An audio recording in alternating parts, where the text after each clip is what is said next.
안녕하세요. 명보로전 길용호입니다. 미국의 유명한 소설가 마크 트웨인이 이런 말을 했습니다. 20년이 지난 후 당신은 했던 일보다 하지 않았던 일로 인해 더 실망할 것이다. 그러니 안전한 항구를 벗어나 항해를 떠나라. 탐험하고 꿈꾸고 발견하라. 네, 마크 트웨인은 자신의 말처럼 새로운 일에 도전하기를 주저하지 않았고 또 현재도 널리 사용되는 의류용 후크로 특허까지 받은 발명가이자 작가였습니다. 오늘 명불허전은 마치 마크 트웨인처럼 한 분야의 성공에 안주하지 않고 다른 분야를 탐험하고 꿈꾸고 발견하면서 새로운 명불허전의 길을 열어나가고 있는 분과 함께하겠습니다. 뮤지컬 연출자이면서 극작가 또 영화 감독이기도 한 장유정 감독과 오늘 이야기 나눠보겠습니다. 네, 안녕하십니까. 반갑습니다. 너무나 많은 일을 하셔서 제가 수식어가 필요 없을 것 같은데 뮤지컬 연출자이시고 예. 또 극작가이시고 영화 감독이시고 그리고 또 작년에 평창 동계올림픽 개폐회식 부감독 또 네. 폐회식 총 연출자이십니다. 네, 맞습니다. 이렇게 수많은 장르를 넘나들면서 다양하게 이렇게 도전을 할 수 있는 이런 그 용기라 그러나요? 어떤 그 재주라 그러나요? 어떤 비결이 있으실 것 같아요. 좀 뭐 따로 있는 건 아니고요. 네네. 그냥 하루하루 주어진 일에 최선을 다했던 것 같아요. 언젠가는 항상 아무리 힘들어도 다 지나가고 결국은 어딘가에 도착을 하게 되더라고요. 그래서 그냥 하루하루 열심히 예, 사는 편이에요. 대단한 이렇게 욕심이나 내지는 대단한 이건 도전해야지 뭐 이런 마음을 사실은 많이 품고 그러는 편은 아닌 것 같습니다. 저도 사실 오늘 프로그램 하기 전까지는 평창 동계올림픽의 폐회식 총연출자가 우리 장유정 감독인지 몰랐어요. 네, 뭐 그거 꼭 알 필요가 있는 건 아니니까요. 네. 왜냐하면 평창 동계올림픽 개폐회식은 한 사람의 힘으로 만든 게 전혀 아니고 모든 사람들이 다 엄청난 많은 스태프들과 배우들과 많은 자원봉사자분들과 함께 만들었기 때문에 한 사람의 이름으로 알려질 그런 작품이 아닌 것 같습니다. 평창 동계올림픽 개폐회식을 준비하신 기간도 상당히 길잖아요. 맞습니다. 2015년 6월, 7월부터 시작했던 걸로 기억하고 있습니다. 네. 예. 한 2년 반 정도 네. 기간 동안 준비를 하셨는데 준비하시면서 가장 어려웠던 점은 어떤 것이었을까요? 뭔가 이렇게 다 쉽지는 않죠. 무슨 일이든 새로 시작을 하고 그리고 또 굉장히 많은 관심과 또 많은 책임을 져야 되는 일이다 보니까 쉬운 일은 아니었으나 기억에 남는 거는 아무래도 저는 이제 뮤지컬 연출, 영화 감독 출신이다 보니까 뭔가를 결정하는데 그렇게까지 오래 걸리지는 않았었어요. 같이 작업하는 사람들이 뭐 투자자라든지 혹은 제작자라든지 혹은 배우들 정도가 최종 결정할 때 서로 이렇게 이야기를 오갈 수 있는 그런 사람들이어서 어떻게 보면 아주 큰 결정을 해야 되는 여러 가지 관문을 갖고 있는 프로젝트를 하지는 않았었죠. 그런데 올림픽 같은 경우는 결정을 해야 되는 관문이 굉장히 통과해야 되는 관문들이 많고 이게 정말 적격한지에 대한 결정하는 시간이 꽤 오래 걸리다 보니까 원하는 것을 얻는 게 참 쉽지 않았던 것 같아요. 뭐 예를 들면 애국가를 부를 때 누가 부를 것인지에 대해서 추천을 해서 결정되는 데까지 1년이 넘게 걸리는 상황이었으니까 예. 그러면 이제 1년 동안 뭐 저희는 이 분이 꼭 불렀으면 좋겠습니다라고 해서 1년간 이 관문을 통과해서 결정이 되면 그분한테 갔을 때 이미 늦었을 경우도 생길 수 있잖아요.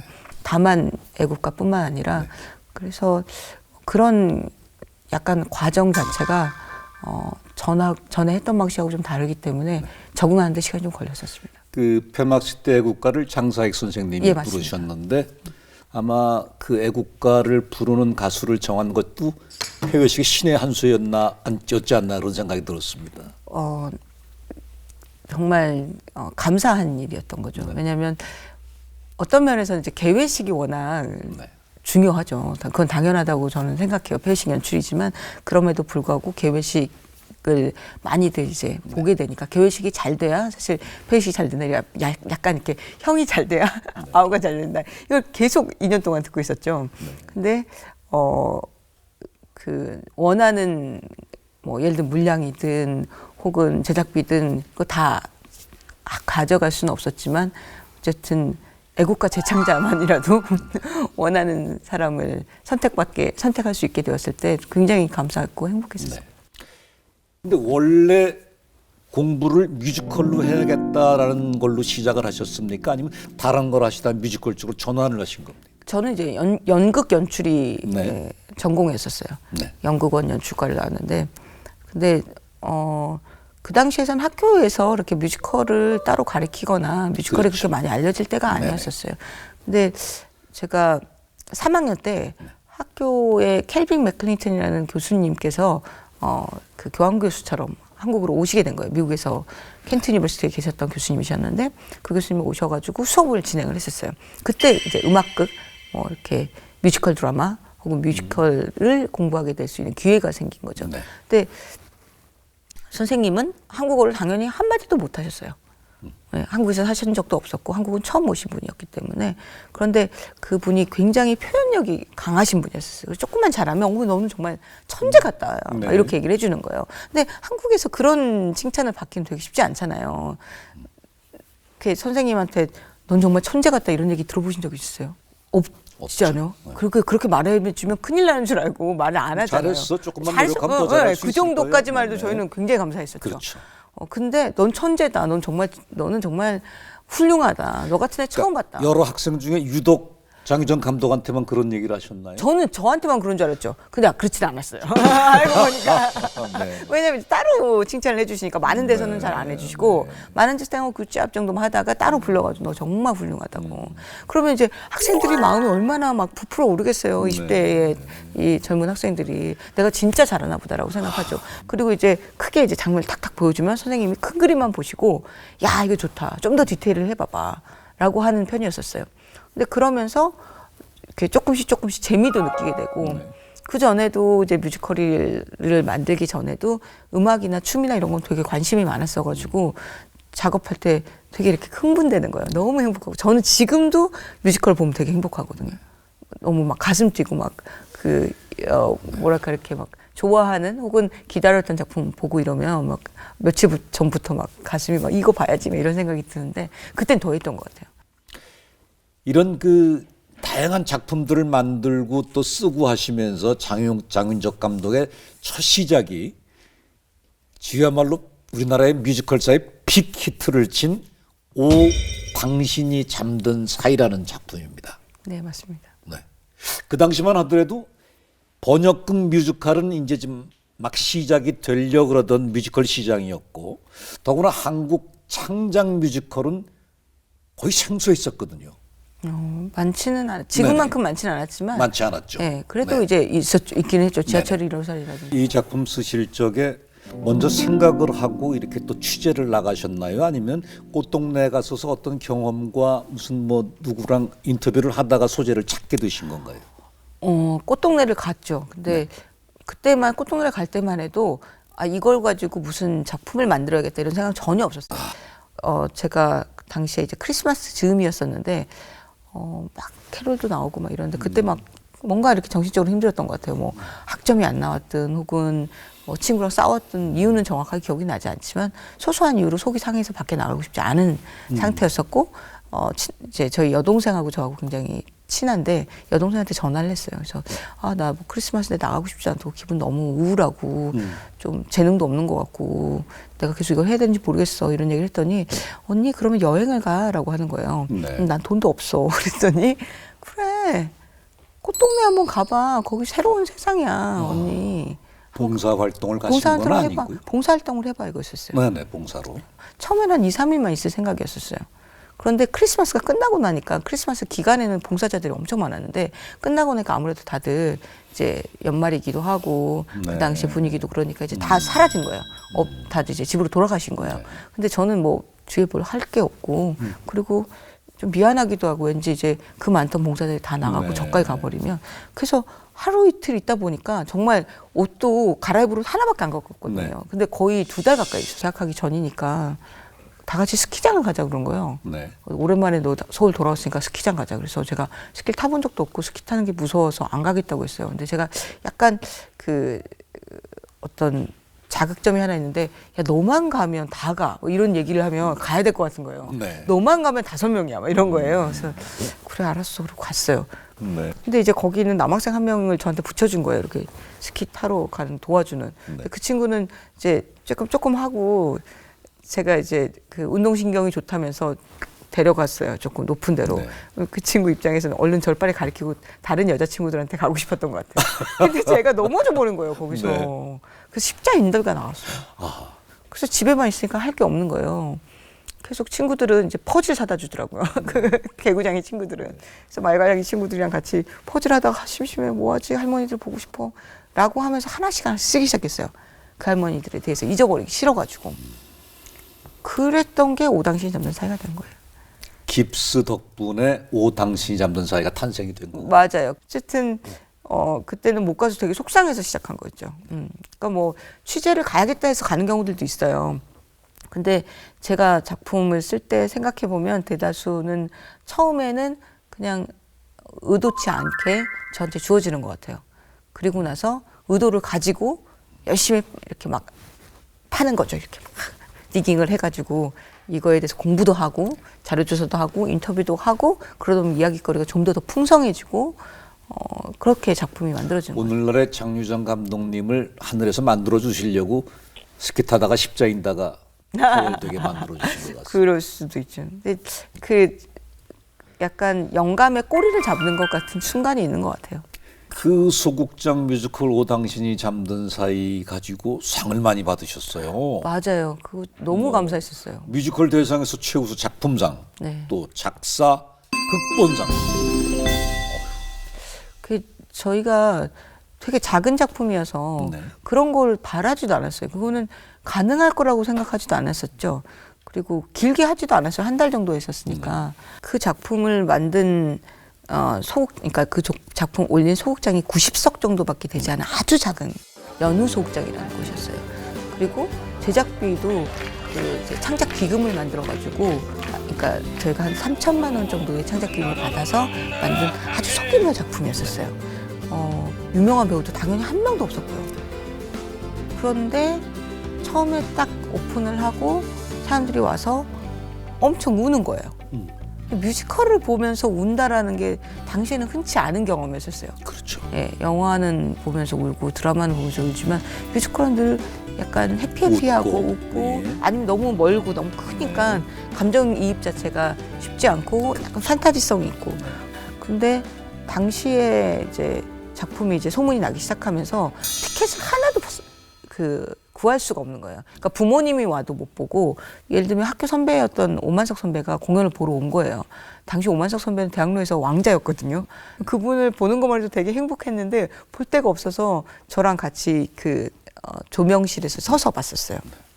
있을 수 없는 일입니다. 예, 데뷔작이 진짜. 이렇게 많은 상을 타고 큰 상을 타고 인정받기는 정말 있을 수 없는 일입니다. 없죠. 그런 일은 있기가 힘들죠. 그리고 너무 감사하고 그 당시 너무 무서웠어요. 저 도망갔어요. 상을 받고 나서 사람들이 전화를 많이 하시잖아요. 그때 제가 만으로 29인가 그랬었어요. 그러니까 전화 본 적도 없고 누군지도 모를 이제 막 대학교를 졸업한 친구가 상을 이렇게 막 받고, 그러니까 이제 제작사에서 연락이 오기도 하고 뭐 제작자님들께서 이렇게 같이 작품을 하자고 기별을 해주시기도 하는데 되게 두려운 거예요. 제가 가지고 있는 깜냥이 그릇이 그렇게 크지가 않은데 너무 큰 작품들을 같이 하자고 하니까 일단 조금 마음을 좀 추스려야겠더라고요. 그게 약간 평창올림픽하고 비슷한 거죠. 올림픽 큰 걸 딱 하고 사람들이 어떻게 살 거야, 뭐 할 거야, 또 혹은 연락 와서 뭐 좀 할래라고 하는데 저는 아니야, 이렇게 큰 작품을 했다고 해서 내가 그릇이 커진 건 아니고 내 그릇이 사실은 요만한데 이걸 하기 위해서 열심히 이렇게 늘리긴 했겠죠. 늘리긴 했는데 이게 내 것이라고 생각하고 까불면 안 되겠다는 생각이 드는 거예요. 그래서 초심으로 돌아가자. 네. 그래서 평창올림픽도 끝나고 초심으로 돌아가자. 그럼 난 나를 위해서 좀 공부를 하자. 나는 어떤 걸 좋아하고 내가 행복할 때는 뭐고 어떤 이야기를 하고 싶은지 고민할 시간이 필요하다라고 해서 작품 활동을 안 했던 것처럼 그 당시에도 그런 생각이 든 거예요. 너무 여기서 갑자기 현혹되면 안 된다라는 생각이 들어가지고 그리고 인도에 갔다가 돌아와서 결정한 것은 난 연극을 할 거였었어요. 네. 그래서 큰 작품 말고 200석짜리 200석이 조금 안 되는 조그마한 소극장 연극을 하겠다. 네. 어차피 나는 연극원을 처음에 들어갈 때부터 연극을 하고 싶었었고 그리고 이제 뮤지컬로 사실은 큰 상을 받긴 했지만 그것 때문에 막 갑자기 기회가 주어진다고 덥석덥석 잡아서 막 라이선스 뮤지컬하고 대극장 뮤지컬하고 그런 거에 휩쓸리면 제 그릇이 이렇게 조금 이렇게 커진 그릇이 깨져버릴 것 같았어요. 제 깜냥과 그 사람들이 저한테 보내주는 기대나 촉망이 제 그릇이 작은데 너무 큰 거죠. 그래서 제가 1년 동안 멜로드라마라는 작품이었어요. 그 당시에 그 작품 하나만 했었죠. 저도 굉장히 많은 도움을 줬어요. 멜로드라마 작품 하시고 나서 그다음에 다시 또 뮤지컬을 다시 뮤지컬 했습니다. 김종욱 찾기. 김종욱 찾기는 이미 대학 다닐 때 썼던 작품이었어요. 네. 대학 다닐 그 때 정식 이미 성인 무대에 올렸던 게 김종욱. 맞습니다. 김종욱 찾기로 그야말로 그러니까 충무로가 아니라 대학로에서 뮤지컬계의 대스타가 되십니다. 그래가지고 이제 충무로에서 프로포즈가 왔어요. 네. 영화를 하자. 근데 그것도 영화 감독으로 데뷔를 하라라는 조건을 이제 제시를 받으셨는데 네. 그때 당시 도망가고 싶으셨다면서요. 네, 저는 일단 안 하겠다고 했어요. 이제 김종욱 찾기뿐만 아니라 오당신이 잠든 사이도 그렇고 또 뭐 형제는 용감했다도 그렇고 작품들이 이제 영화 시나리오를 쓰다가 만들어졌던 작품들, 그 아무래도 이제 각색하거나 이럴 때 시나리오 썼던 것이 영향을 받다 보니까 영화사에서 원작을 살려고 접촉하는 경우들이 상당히 있었어요. 그래서 처음에 이제 김종욱 찾기를 때문에 이렇게 좀 만났으면 좋겠다고 영화사에서 연락이 오시길래 저는 영화 원작을 사려고 하시나 보다. 이 원작을 가지고 영화를 만드시려고 하나 보다. 감사하다라고 만났는데 그 당시에 이제 피디님과 대표님께서 감독도 해줬으면 좋겠다라고 제의를 하신 거예요. 네. 그래서 저는 그런 생각은 안 해주셨으면 좋겠다라고 얘기를 했어요. 그럼 더 훌륭한 감독들도 많고 내가 하면 마치 이런 말도 안 되는 피해의식이긴 한데 내가 축구를 보면 축구가 져 뭐 이렇게 생각하는 사람들 있잖아요. 가끔. 네. 그런 것처럼 내가 이 영화를 또 하겠다고 하면 이 영화가 안 될 것 같은 거예요. 네. 그동안 제가 준비하고 나름대로 고군분투 물론 많은 영화 감독들이 하다가 엎어지고 안 되고 이런 과정들이 분명히 있어요. 근데 저도 그 중에 하나였는데 자신이 갑자기 그때는 없을 때였었나 봐요. 그래서 내가 안 하고 좀 더 잘하는 감독님이 해주시면 안 되냐라고 했는데 단칼에 그냥 거절하셨어요. 바로 그 자리에서 안 하겠다고 그랬었어요.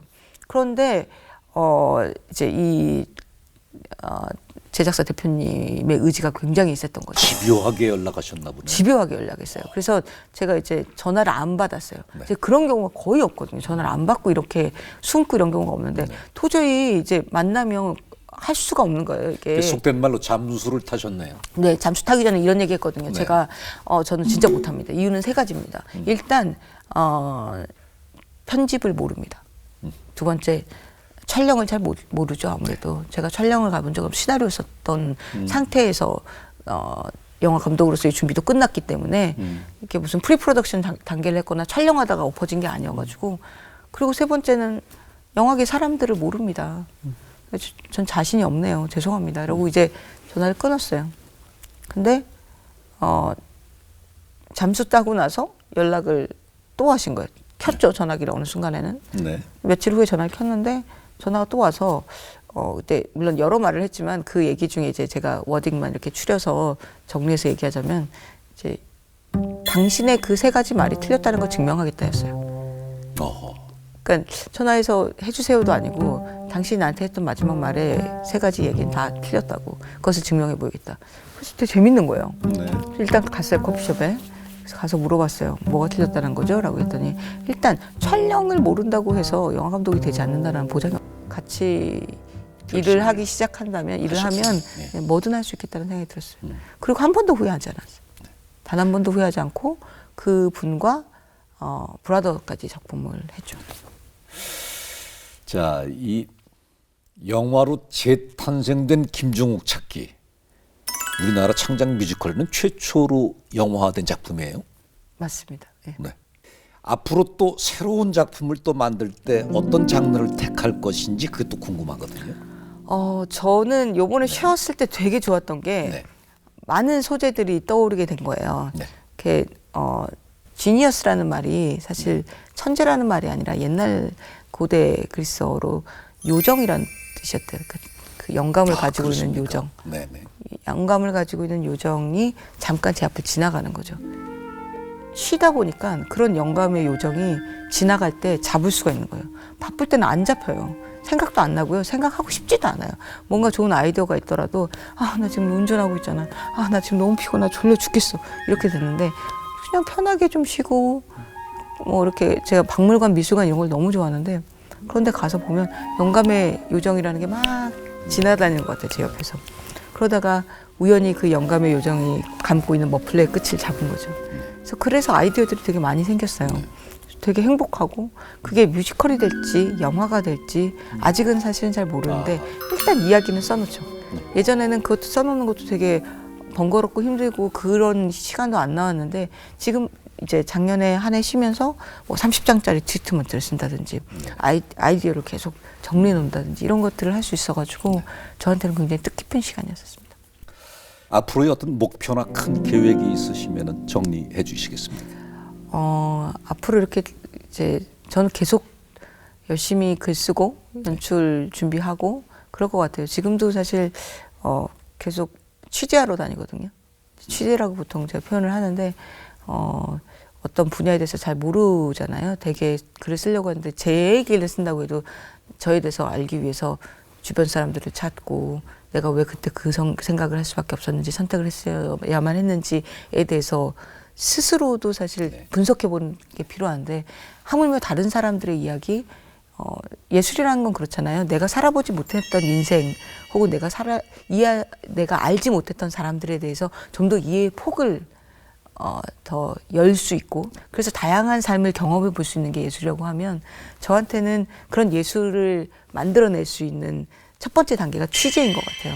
그게 좀 힘들고 피곤하고 조금 지난해 보이긴 했지만 결국 어느 순간에 되면 내가 그리고 싶은 그림이 이런 거였구나라는 것을 알게 되거든요. 그래서 열심히 취재하고 그렇게 하면서 하나씩 단계를 밟아갈 생각입니다. 우리 장유정 감독님의 최종적인 어떤 꿈이나 목표는 어디까지일까요? 그렇게 막 이렇게 지향을 막 하는 편은 아니에요. 생각보다는. 근데 뮤지컬 영화를 만들 수 있다면 정말 좋을 것 같아요.